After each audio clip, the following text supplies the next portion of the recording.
the more convinced I became that it wasn't really about constitutional rules or royal tradition.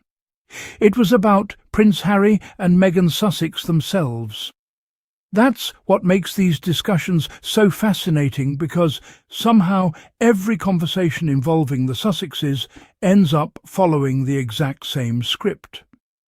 Someone asks what sounds like a reasonable question, but once you peel back the layers, you realize the question isn't really seeking an answer at all.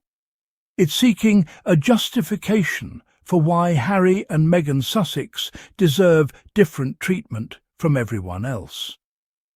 The opening question sounded straightforward enough.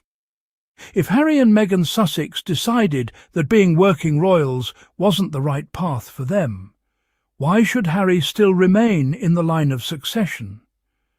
On paper, that sounds logical until you actually understand what the line of succession is. Harry didn't apply for the position.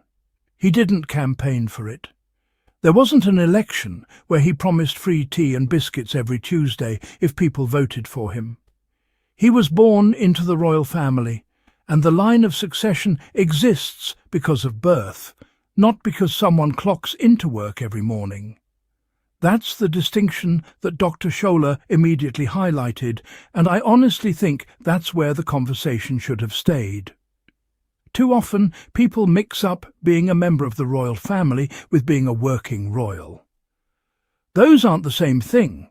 A working royal performs official duties on behalf of the monarchy. Being in the line of succession is a constitutional matter based on family lineage.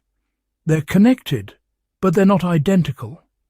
It's a bit like assuming that because someone retires from the family business, they automatically stop being part of the family. That's simply not how families or constitutions work. I also found it interesting that Dr. Shola didn't allow the discussion to become solely about Harry's choices. Instead, she challenged the premise behind the criticism. She argued that the real issue wasn't Harry and Meghan Sussex at all, but the determination by some critics to keep punishing them for making decisions they personally dislike. Whether viewers agree with her entirely or not, that's an observation worth considering, because we've watched this cycle repeat itself for years now. Think about it for a moment. Harry and Meghan Sussex step back from royal duties. That's controversial. They remain silent for a while. That's criticised. They decide to explain why they made their decision. That's criticised. They launch charitable initiatives. Some critics dismiss them as publicity stunts. They focus on private projects. They're accused of abandoning duty. At some stage, you begin to wonder whether there is actually any decision they could make that would satisfy everyone. That's one reason why I thought Dr. Shola's response carried weight. She wasn't arguing that Harry and Meghan Sussex are beyond criticism. Instead, she questioned whether the criticism itself is being applied fairly. Those are two completely different conversations. Then, of course, came the topic that always seems to dominate discussions involving the Sussexes: privacy. If I had £1 for every time someone said they wanted privacy, yet they gave an interview, I'd probably have enough money to buy one of those royal palaces everyone keeps talking about. It's become one of the most repeated talking points in modern royal commentary. But let's actually unpack that argument. Is wanting privacy really the same thing as never speaking publicly again? I don't think so. Most people understand the difference between controlling your own story and inviting constant intrusion into your personal life. Authors write autobiographies. Athletes sit down for documentaries. Actors give interviews about their careers. None of those people are saying that every corner of their private lives should suddenly become public property forever. That was essentially Dr. Shola's point. Harry and Meghan Sussex chose to explain their perspective through an interview rather than allowing others to define it for them. People can agree or disagree with what they said, but the decision to tell your own story doesn't automatically erase the desire for personal boundaries. Those two ideas can exist at the same time. One of the more striking moments came when Piers Morgan suggested that supporters of Harry and Meghan Sussex display blind adulation. Dr. Shola immediately rejected that characterization, arguing that supporting someone doesn't mean abandoning critical thinking. It was a reminder that public debates often become trapped in extremes. Apparently, if you defend Harry and Meghan Sussex, you're accused of being blindly loyal. If you criticize them, you're accused of being obsessed. Surely there's room somewhere in the middle for people simply to evaluate arguments on their merits. I also couldn't help smiling when Dr. Shola pushed back with her own sharp remark. The exchange briefly shifted from constitutional discussion to something resembling a family dinner, where everyone suddenly starts talking over each other. It was one of those television moments where you almost forget what the original question even was, because everyone is busy debating the debate itself. Humour aside, I think Dr. Shola exposed something important. Much of the criticism aimed at Harry often focuses less on constitutional reality and more on symbolism. Critics ask why he should remain in the line of succession as though that position is a reward for good behaviour. But that's not how succession works. It's not an Employee of the Month programme. You don't lose your place because newspaper headlines become unfavourable. If constitutional rules are going to change, they have to change consistently, not simply because one individual has become controversial. That's another point that often gets overlooked. There are members of the wider royal family who aren't working royals, pursue private careers and continue living their own lives while remaining exactly where they are in the constitutional order. Somehow, those conversations rarely dominate television debates. Yet, when Harry is involved, the subject suddenly becomes an urgent constitutional crisis.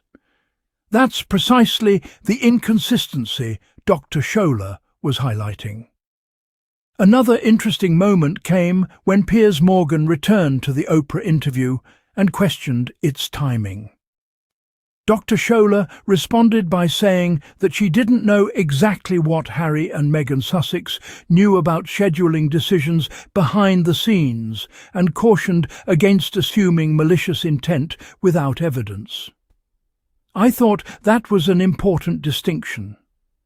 Public debates sometimes move very quickly from facts to assumptions, and once assumptions take hold, they often become accepted as though they were proven. That's one of the biggest challenges surrounding Harry and Meghan Sussex.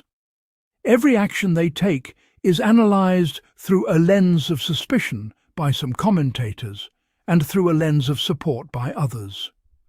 The reality is probably more complicated than either extreme allows. People can acknowledge that media coverage has been relentless while still debating individual decisions on their merits.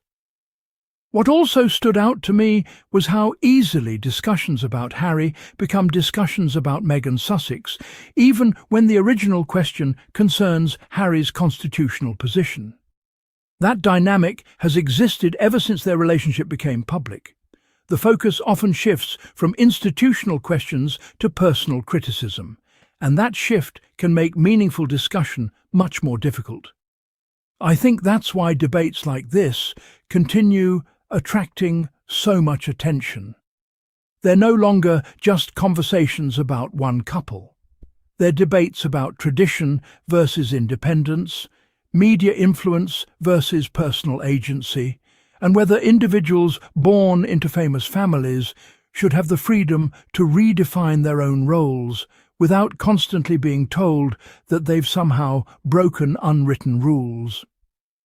Watching this exchange reminded me that it's entirely possible for reasonable people to disagree about Harry and Meghan Sussex. Some viewers will agree with Piers Morgan's position, others will agree with Dr. Shola's. But whichever side someone takes, it's always worth separating constitutional facts from personal opinions. Those aren't always the same thing, even if television debates sometimes blur the line.